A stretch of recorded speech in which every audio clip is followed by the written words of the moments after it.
Irenaeus of Lyon is considered one of the greatest early church fathers due to his writings. In 2022, he was called a Doctor of the Church by Pope Francis. He was born around the year 120 to 140 AD in Asia Minor, which is just modern-day Turkey, and he died around the year 200 to 203 AD in Lyon, which is in France. There's many documented evidence of Irenaeus sitting at the feet of Polycarp and listening to him talk and teach. Before he became a bishop of Lyon, he did mission work in southern Gaul and was a peacemaker for churches in Asia Minor that were disturbed by heresies. He helped mediate between the churches in Asia Minor who celebrated Easter on the same day as the Jews celebrated Passover. However, the Roman Church maintained Easter should be celebrated on a Sunday, which is the day of resurrection. So he helped bring unity to the churches and help them realise that it wasn't a significant issue that they needed to divide over. He became Bishop of Lyon after Polycarp sent him to Lyon to help Pontius spread the gospel. Pontius died in prison. The Romans captured him and he ended up dying in prison. So most notably about Irenaeus are his teachings. The two biggest things he would speak out against was Gnosticism, which I talked about in my last video, people that thought they could be saved by their spiritual knowledge, and also Marcionism, which is pretty much dead nowadays, but it's the belief that the God of the Old Testament was actually the devil and the God of the New Testament was different to the Old Testament. And this was fronted by Marcion of Pontus, hence the name Marcionism. Irenaeus, along with Saint Clement of Alexandria, basically obliterated Gnosticism to where nowhere near as common as it was before Irenaeus. He wrote 5 books in totality with the title Adversus Heresies, or Against Heresies. This was written in Greek around 180 AD, and it's now mostly known in Latin, which was composed in around 200 to 400 AD, and now we have English manuscripts as well. One of his works, translated as Demonstration of the Apostolic Preaching, was written in Greek but is now mostly known in Armenian, and it was intended for instructing young candidates for baptism. It's important to say that Irenaeus was very positive about the Hebrew Bible, which is the Christian Old Testament included, which Gnostics at the time denied because they thought it upheld the laws of the God of wrath, quote unquote. Irenaeus was very positive about the Old Testament, and so he helped people understand that the Old Testament was truly inspired as well. His teachings on Gnostic heresies helped to diminish Gnostic scripture and helped to establish the canon that we have nowadays, which was established in the Council of Nicaea in 325 AD. Sticking with this, he was actually the first early church father to mention that Matthew, Mark, Luke and John were the 4 Gospels and that there were no other Gospels other than these 4. And this is really significant because this is around 180 AD and the canon wasn't fully canonized until 325 AD. So we can see that Irenaeus was totally ahead of his time. He developed a document called the Office of Bishop because Gnosticism at the time was claiming that Jesus had secret oral tradition that was about Gnosticism being true. Essentially what this did is it helped establish bishops at the time as being credible and not somehow Gnostics. It was sort of like an old day conspiracy theory that was debunked.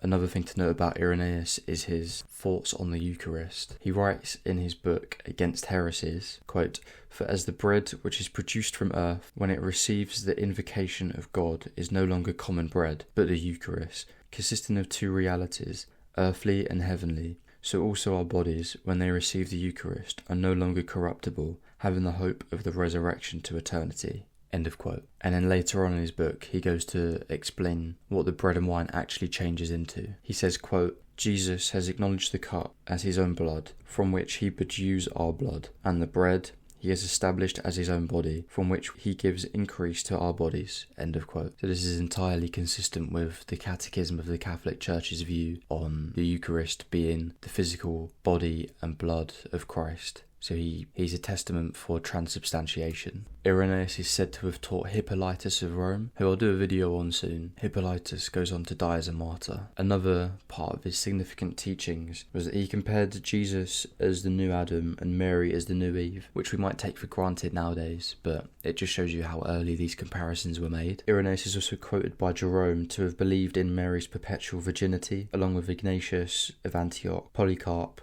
and Justin Martyr. In Against Heresies, Book 3, Chapter 22, he says, quote, "In accordance with this design, Mary the Virgin is found obedient, saying, Behold the handmaid of the Lord, bid unto me according to your word. But Eve was disobedient, for she did not obey when as yet she was a virgin." End of quote. So what Irenaeus is saying here, that there's a comparison between Eve and Mary, both being virgins. One has an encounter with an angel, Gabriel, and Eve having an encounter with a fallen angel, and that Mary leads us to the direction of obedience and Eve led us to the direction of disobedience. There's many other quotes about this that I could put in, but this video is meant to be short, so I'm not going to include them yet. In one of Jerome's writings in 383 AD, he says, "I assert what has already been proven from the gospel, that he, Victorinus, spoke of the brethren of the Lord not as being sons of Mary, but brethren in the sense that I have explained. This is to say, brethren in point of kinship, not by nature." So essentially what Jerome here is saying, that Mary stayed a virgin, a perpetual virgin, and didn't have children like Protestantism might say today. Jerome then goes on to say, "Might I not array against you the whole series of ancient writers, Ignatius, Polycarp, Irenaeus, Justin Martyr, and many other apostolic and eloquent men who, against the heretics, held these same views and wrote volumes replete with wisdom." And these quotes from Jerome come from the book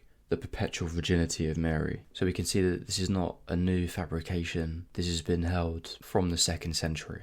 So to finish up, we're going to talk about the death of Irenaeus, which we don't really know too much about. He died in around 200 to 203 AD. His death is not officially recorded. It's thought that he may have been persecuted by Emperor Septimus Severus. We know that Irenaeus' last writing was from 190 AD, and some do believe him to be a martyr.